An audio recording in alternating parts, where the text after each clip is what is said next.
اب جو دوسرے اتحادی گروپ ہے جو حکومت کے ساتھ بالکل کھڑا ہے اس ٹائم، اس میں ایم کیو ایم ہے، اس کا بھی خیر پتہ تو نہیں چلتا، لیکن اس وقت وہ حکومت کے ساتھ ہیں۔ پھر بلوچستان عوامی پارٹی کے جو ارکان ہیں انہوں نے آج عشائیے میں شرکت کی، جی ڈی اے کے لوگ ہیں، اور جمہوری وطن پارٹی کے شاہ زین بگٹی پہنچ گئے، اور پی ٹی آئی کے تو لوگ تھے ہی تھے۔ تو اس طرح سے یہ ساری عشائیے کی ایک تقریب ہوئی۔ لیکن حکومت کے لیے جو اس سے بھی زیادہ پریشانی کی بات ہے وہ یہ کہ پی ٹی آئی میں ایک اپنا ناراض اراکین کا گروپ آہستہ آہستہ پینیٹریٹ کر رہا ہے۔ یہ ابھی پی ٹی آئی کی قیادت کو شاید اس طرح سے محسوس نہ ہو رہا ہو، لیکن یہ ہے پی ٹی آئی میں ایک گروپ ہے، خاص طور پر راجہ ریاض صاحب وہ پارٹی سے ناراض ہیں، کئی معاملات پر ناراض ہیں، اور ان کے ساتھ 1 2 3 4 اور لوگ بھی ہیں جو پارٹی سے اس وقت ناراض ہیں، اور شاید وہ عشائیے میں بھی انہوں نے شرکت نہیں کی ہے، اور انہوں نے پارٹی کو پیغام بھیج دیا تھا کہ ہم نہیں آئیں گے۔ پرویز خٹک صاحب کو پھر یہ ٹاسک دیا گیا کہ وہ اپنے ارکان کو منائیں، اور ان کو تو کم از کم بتایا جائے کہ اس معاملے پر یہ سارا سلسلہ شروع نہ کیا جائے، لیکن ان کا اصرار ہے کہ وہ پہلے پرائم منسٹر سے ملاقات کریں گے، اور ان کی ملاقات کا اہتمام بھی ہوگا۔ انہیں بھی پیغام دیا گیا ہے کہ آپ کی وزیر اعظم سے جلد ملاقات کرائیں گے۔ لیکن اس سارے معاملے میں ریٹ جو ہیں وہ ہائی ہوتے دکھائی دے رہے ہیں، نخرے، اور جو ہے نا جس نے نہیں بھی ناراض ہونا تھا اس معاملے پہ وہ بھی بتا رہا ہے کہ جی میری بھی ناراضگی ہے۔ تو اس طرح کی ایک کریٹیکل کنڈیشن بنی ہوئی ہے جہاں پر حکومت کے لیے ہر دن ایک نیا چیلنج ہے، اور اوپر سے اپوزیشن جماعتیں، ادھر سے زرداری صاحب فون کرتے ہیں مینگل صاحب کو، ادھر سے جناب شاہ زین بگٹی کو فون چلا جاتا ہے، ادھر سے شہباز شریف شروع ہوتے ہیں بالکل آپ نے ٹھیک کیا ہم آپ کے ساتھ ہیں۔ تو یہ سارا ایک بلیک میلنگ کا سلسلہ شروع ہو چکا ہے، جہاں پر بہت سارے مافیاز ہیں نا جن کے ساتھ اس وقت پرائم منسٹر کا مقابلہ ہے، اسی طرح ایک سیاسی مافیا بھی ہے، اب اس کے ساتھ بھی مقابلہ شروع ہو گیا ہے۔ تو یہ جو ڈنر ڈپلومیسی شروع کی گئی ہے پرائم منسٹر کی جانب سے، یہ اسی لیے ہے، اور آج جتنی بھی ملاقاتیں ہوئی ہیں سب اتحادیوں کو آج بلایا پرائم منسٹر نے کہا آج کوئی اور ملاقات نہیں ہوگی، آج صرف اتحادیوں کے ساتھ بات چیت ہوگی۔ تو ان کے ساتھ بیٹھ کے چیزیں ڈسکس ہوئی ہیں، لیٹس سی آگے کیا ہوتا ہے۔ کچھ لوگوں نے اعتراض کیا تھا کہ پرائم منسٹر ہاؤس میں عشائیے کا اہتمام، اس کا خرچ کون برداشت کرے گا، جسے یونیورسٹی بنانا تھا وہاں پر تو عشائیہ ہو رہا ہے۔ خیر یہ بھی پارٹ آف دا گیم ہے، پالیٹکس ہے، یونیورسٹی کب بنے گی اس کا تو مجھے پتہ نہیں ہے، پوچھ کے بتائیں گے آپ کو کبھی، مجھے نہیں لگتا اتنی جلدی اس کے اوپر کوئی امپلیمنٹیشن ہو۔ لیکن یہ اچھی بات یہ ہے کہ ماضی کے برعکس اس عشائیے کے جتنے بھی اخراجات ہیں وہ سرکاری خزانے سے یا وزیر اعظم آفس کے اکاؤنٹ سے نہیں جائیں گے، پرائم منسٹر عمران خان اپنی تنخواہ سے دیں گے۔ اس کا انہوں نے آج اعلان کیا ہے کہ اس کا بل جو ہے وہ ان کی تنخواہ سے کاٹا جائے گا۔ تو یہ ایک اچھا پریزیڈنٹ سیٹ ہو رہا ہے ماضی کے مقابلے میں۔ خیر اب بڑھتے ہیں ہمارے اگلے ٹاپک کی طرف۔ شوگر ملز ایسوسی ایشن اور شوگر مافیا کے خلاف معاملہ کہاں تک پہنچا، کب سزا ملے گی؟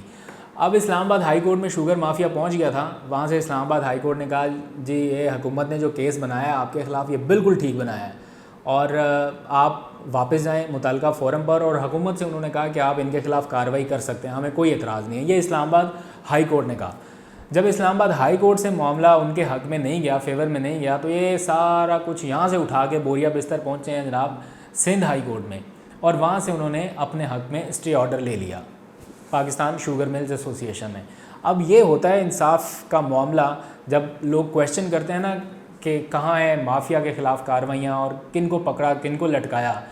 تو آپ صرف ہرڈلز دیکھ لیجئے۔ کارروائی شروع ہوتے ہی مافیا پہنچ گیا پہلے اسلام آباد ہائی کورٹ، حکومت کو پورا کیس لڑنا پڑا اسلام آباد ہائی کورٹ میں، آپ کی پوری قانونی ٹیم، اٹارنی جنرل فلاں فلاں سب ادھر بزی، وہاں سے اللہ اللہ کر کے کیس کو ختم کرایا کہ جی اب کارروائی شروع ہوگی، تو معاملہ پہنچ گیا سندھ ہائی کورٹ میں۔ اب انہوں نے اسٹے آرڈر دے دیا اور وفاق کو نوٹس جاری کر دیا۔ اب وفاقی حکومت سندھ میں بھی جا کے یہ کیس لڑے، اور اس کے بعد پتہ چلے کہ جناب وہ اسٹے آرڈر ادھر پکا ہے اور حکومت کوئی کارروائی نہیں کر سکتی، تو پھر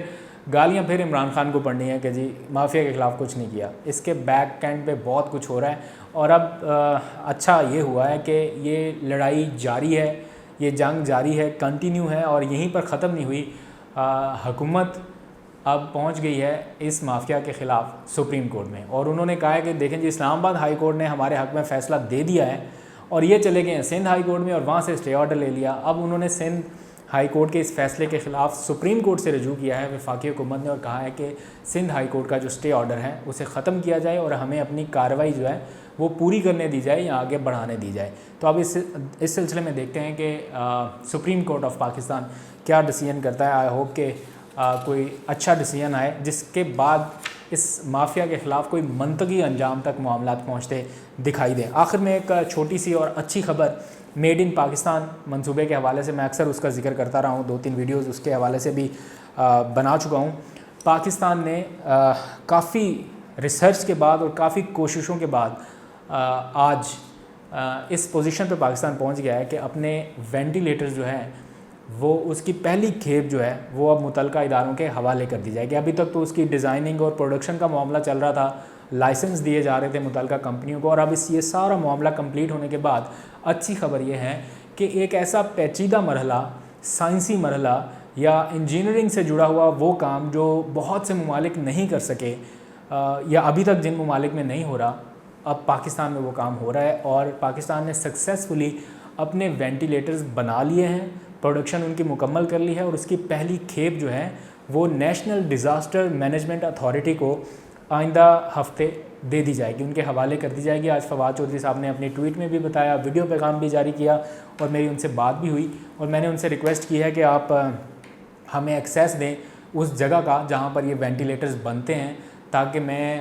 کوئی ایک آدھ ویڈیو ریکارڈ کر سکوں وہاں پر اور آپ کو دکھاؤں کہ کہاں پر وینٹیلیٹرز کی تیاری کا کام جاری ہے اور کس طرح سے پاکستان کے انجینئر، سائنسدان پوری محنت اور ایمانداری کے ساتھ یہ چیزیں بنانے میں لگے ہوئے ہیں۔ تو انہوں نے ایک خوشخبری اور بھی دی ہے کہ پاکستان نہ صرف اپنی ضروریات یہ پوری کر سکے گا بلکہ اس کو انٹرنیشنل مارکیٹ میں ایکسپورٹ بھی کر دیا جائے گا۔ تو یہ ایک بہت ہی اچھی اور حوصلہ افزا خبر ہے۔ میں آپ کو کوشش کروں گا 1-2 دنوں میں وہاں کے ویژولز دکھاؤں جہاں پر یہ پروڈکشن ہو رہی ہے اس ٹائم، اور میرا خیال ہے وہ پرائم منسٹر عمران خان سے بھی رابطہ کر رہے ہیں کہ پرائم منسٹر کوئی وقت دیں ان کو، تاکہ پرائم منسٹر خود میڈ ان پاکستان یا بی پاکستانی بائی پاکستانی کا ایک جو فارمیٹ ہے اس کو آپ کے سامنے رکھ سکیں کہ یہ پاکستان کا کارنامہ ہے۔ اتنے گھٹن کے ماحول میں کچھ اچھی خبروں کا آنا بھی حوصلہ افزا بات ہے۔ اپنا بہت سا خیال رکھیے گا۔ اب تک کے لیے اتنا ہی، اجازت دیجیے، اللہ حافظ۔